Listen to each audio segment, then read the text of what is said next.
नमस्कार, स्वागत है आपका इन लाइव 24 न्यूज़ चैनल के सुबह के समाचार में। तो चलिए शुरुआत करते हैं देश और विदेश से जुड़ी खबरों से। आज की बड़ी खबर, दिल्ली में 400 से ज़्यादा स्वास्थ्यकर्मी कोरोना वायरस से संक्रमित। कुल केस हैं 7,998। राष्ट्रीय राजधानी में अब तक 400 से अधिक स्वास्थ्यकर्मी कोरोना वायरस से संक्रमित पाए गए हैं। दिल्ली के स्वास्थ्य मंत्री सत्येंद्र जैन ने बुधवार को ये जानकारी दी है। जैन ने संवाददाताओं से कहा कि बुधवार को कोरोना वायरस से 20 मरीजों की मौत हो गई, जिसके साथ ही मृतकों की संख्या 106 तक पहुंच गई है। उन्होंने एक सवाल के जवाब में कहा, अब तक 400 से अधिक स्वास्थ्यकर्मी कोरोना वायरस संक्रमित पाए गए हैं। स्वास्थ्य मंत्री ने कहा कि बुधवार को संक्रमण के 359 नए मामले सामने आने के साथ ही संक्रमितों की संख्या 7,998 हो गई है। आपको बता दें कि जानलेवा कोरोना वायरस दुनिया भर में तेजी से फैलता जा रहा है। कोरोना मरीजों की संख्या लगातार बढ़ती जा रही है। 212 देशों में पिछले 24 घंटे में 88,202 नए मामले सामने आए हैं और मरने वाले लोगों की संख्या भी 5,314 हो चुकी है। चलिए अब एक नज़र डाल लेते हैं देश में कोरोना आंकड़ों पर। कुल कंफर्म केस हैं 78,055, एक्टिव केस हैं 49,099, वहीं रिकवर हो चुके हैं 26,400 और 2,551 की मौत अब तक इस कोरोना वायरस से हो चुकी है। इस कड़ी में महाराष्ट्र सबसे ऊपर है, जहां कुल कंफर्म केस है 25,922, यहां एक्टिव केस है 19,400, 5,547 रिकवर हो चुके हैं, वहीं 975 की मौत अब तक महाराष्ट्र में हो चुकी है। दूसरे नंबर पे है गुजरात, यहां कुल कंफर्म केस है 9,268, एक्टिव केस है 5,140, रिकवर हो चुके हैं 3,562, वहीं मरने वालों की संख्या है 566। तीसरे नंबर पे आता है तमिलनाडु, यहां पर कुल कंफर्म केस हैं 9,227, एक्टिव केस हैं 6,987, रिकवर हो चुके हैं 2,176 और मरने वालों की संख्या है 64।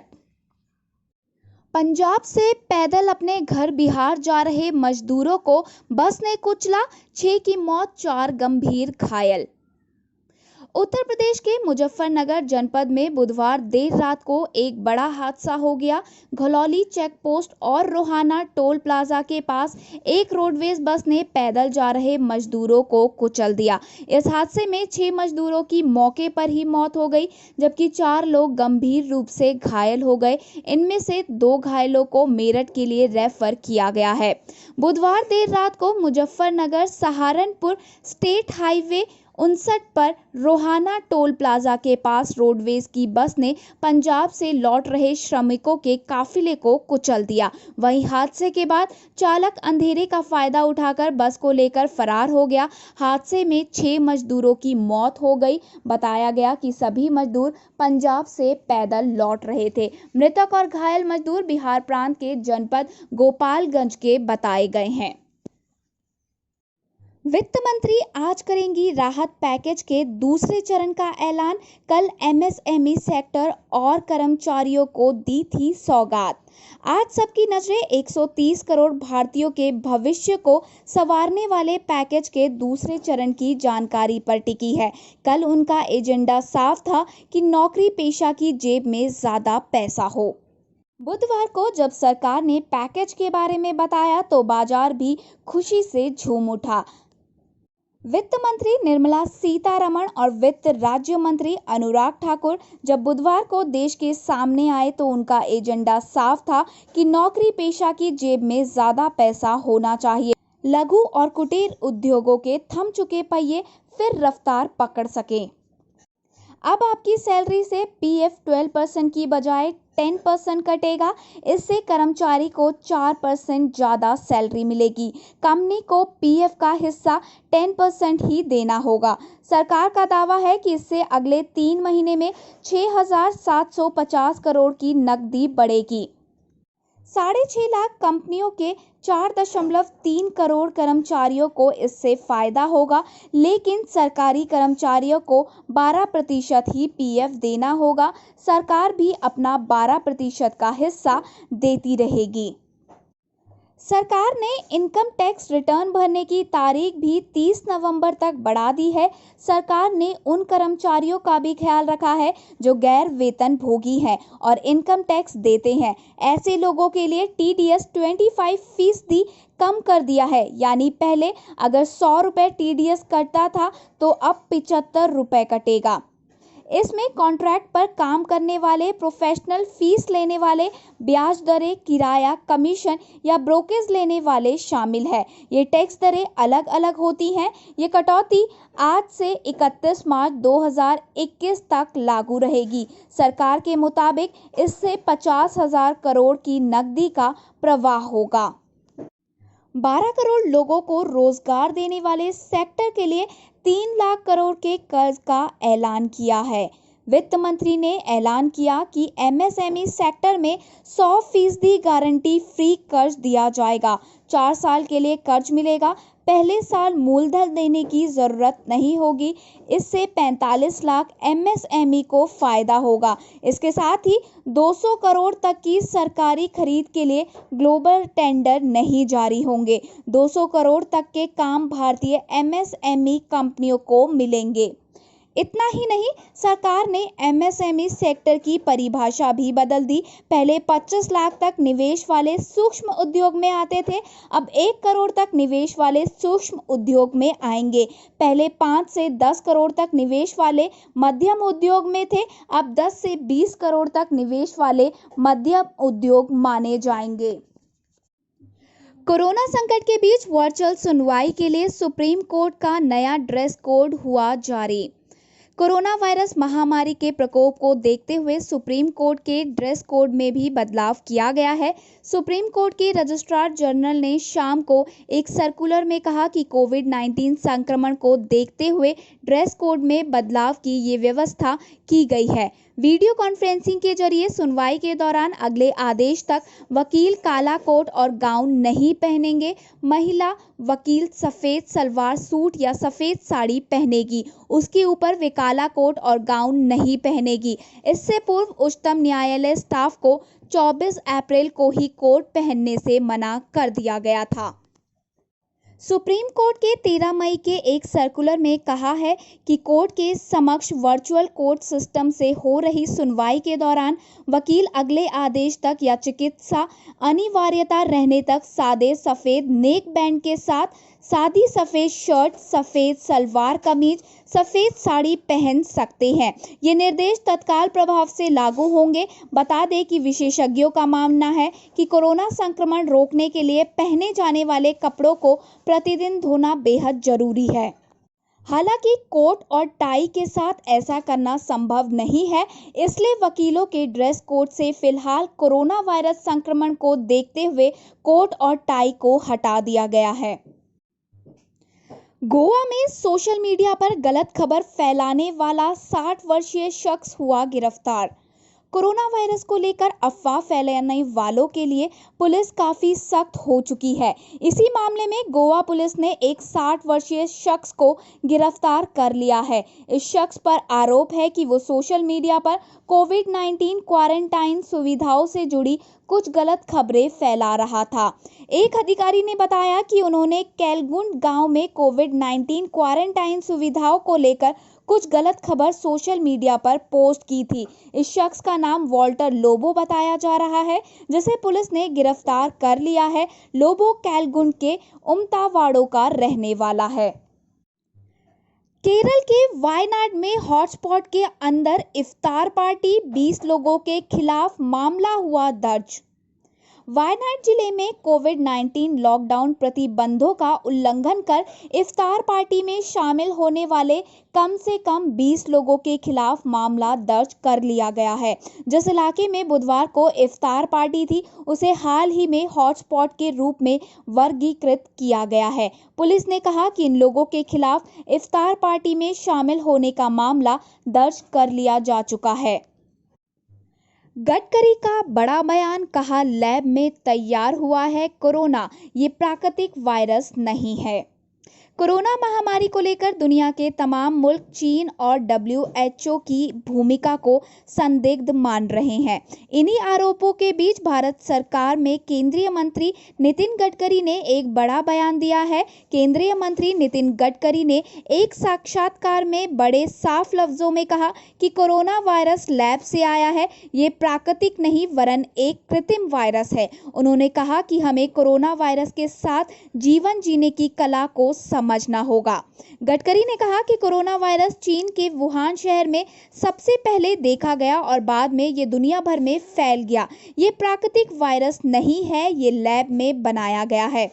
जीवन जीने की कला बेहद महत्वपूर्ण है क्योंकि ये प्राकृतिक वायरस नहीं है।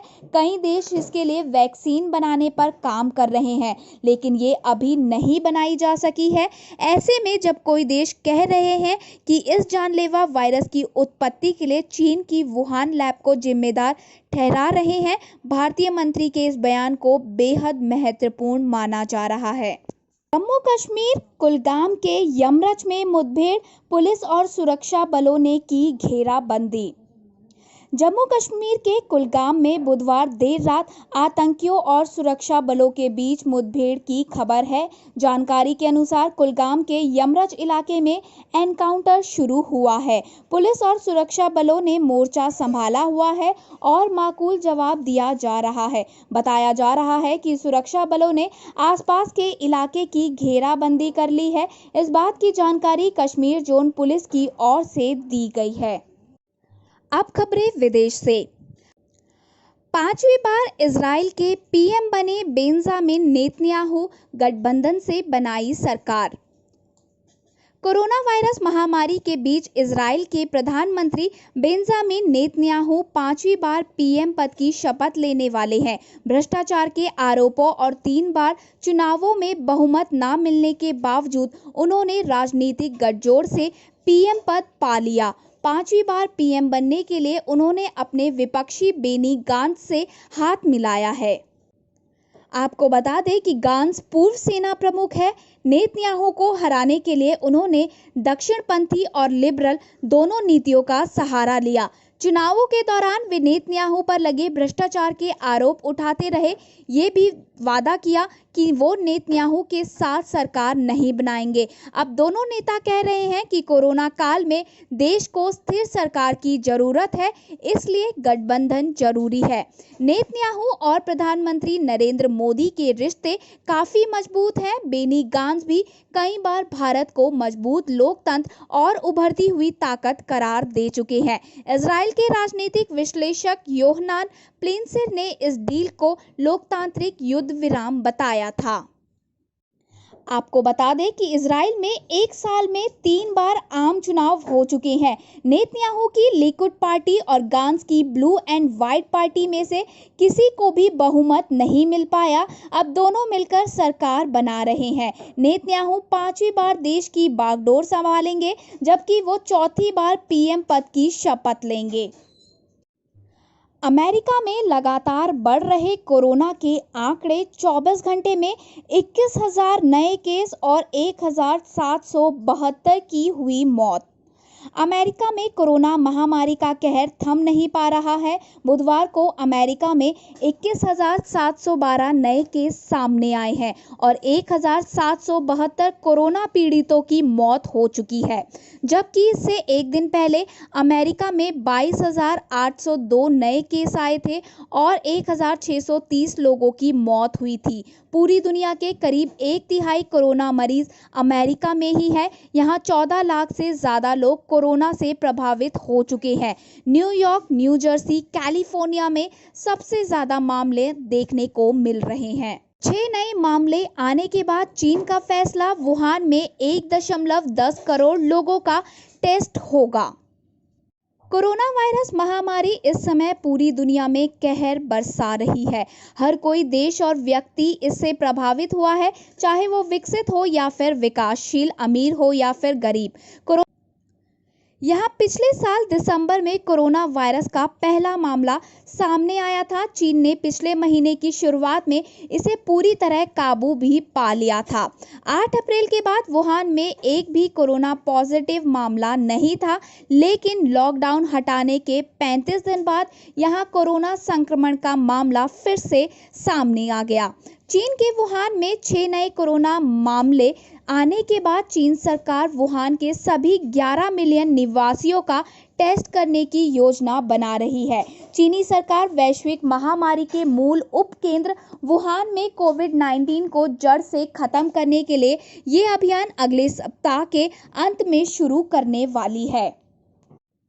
मैक्सिको में मिलावटी शराब पीने से 23 लोगों की हुई मौत। मैक्सिको के सेंट्रल प्यूबेला राज्य में मिलावटी शराब पीने से 23 लोगों की मौत हो गई। एक स्थानीय अधिकारी ने बताया कि इन लोगों ने किसी के अंतिम संस्कार के दौरान ये शराब पी थी, जिसकी वजह से इनकी मृत्यु हो गई। प्यूबेला राज्य के अधिकारी डेविड मेंडेज ने बताया कि मैक्सिको सिटी के उत्तर पूर्व में 200 किलोमीटर दूर चिंकोनकुआट्ला में एक अंतिम संस्कार के दौरान 80 लोगों ने इस मिलावटी शराब का सेवन किया था। उन्होंने पत्रकार को बताया, अब तक 23 लोगों की मौत हो चुकी है। हम स्थिति पर नजर बनाए हुए हैं। सूडान में सशस्त्र संघर्षों में अर्धसैनिक बलों सहित 2 दर्जन से अधिक लोगों की हुई मौत। अधिकारियों ने बुधवार को बताया कि सूडान के दक्षिण कोर्डफान प्रांत में सशस्त्र संघर्षों में अर्धसैनिक बलों सहित 2 दर्जन से अधिक लोगों की मौत हो गई। ये लड़ाई सूडान की संक्रमणकालीन सरकार द्वारा देश के कुछ क्षेत्रों में दशकों से चल रहे विद्रोह को समाप्त करने के प्रयासों के लिए एक महत्वपूर्ण चुनौती है। सूडान के दक्षिण कोर्डफान में हुई झड़पों से कम 26 लोग मारे गए, जबकि 19 इस दौरान घायल हो गए।